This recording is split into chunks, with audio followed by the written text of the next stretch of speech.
মানুষগুলো আরাম করে আর বলে আল্লাহ এই চিন্তা শান্তি কেউ নাই।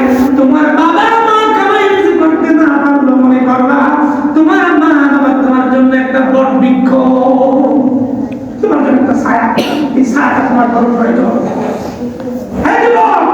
এই ছায়াটা তোমার প্রয়োজন। এই ছায়া যদি না থাকে তোমার উপরে হিংস্র প্রাণী আক্রমণ করে তোমার জীবনটা শেষ করে দিবে। এই মা এই বাবা তোমার জন্য একটা রত্ন, এই মা বাবা তোমার জন্য একটা বরকত। যাদের মা বাবা আছে যাদের মা আছে বাবা আছে আজকে মা বাবার পায়ে ধরে ক্ষমা চেয়ে নিবা, দেখবে তোমার মা তোমার বাবা তোমাকে ক্ষমা করে দিবে।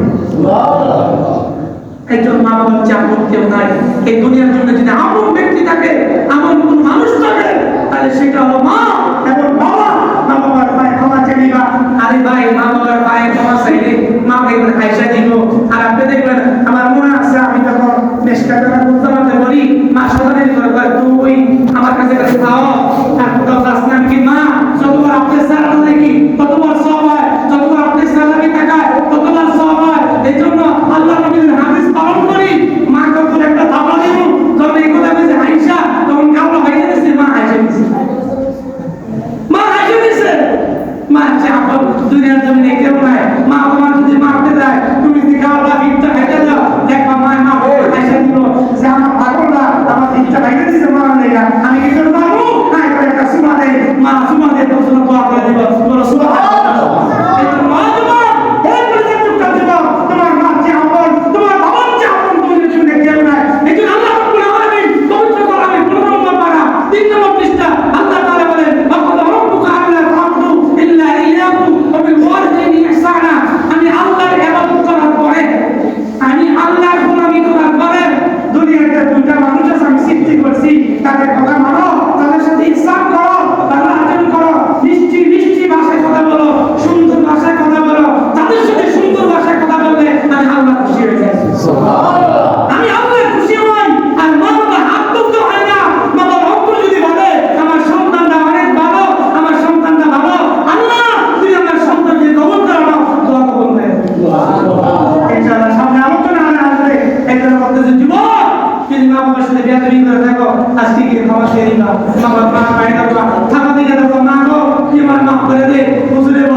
সকলে মা বাবা এখন করতে হবে জীবন যাতে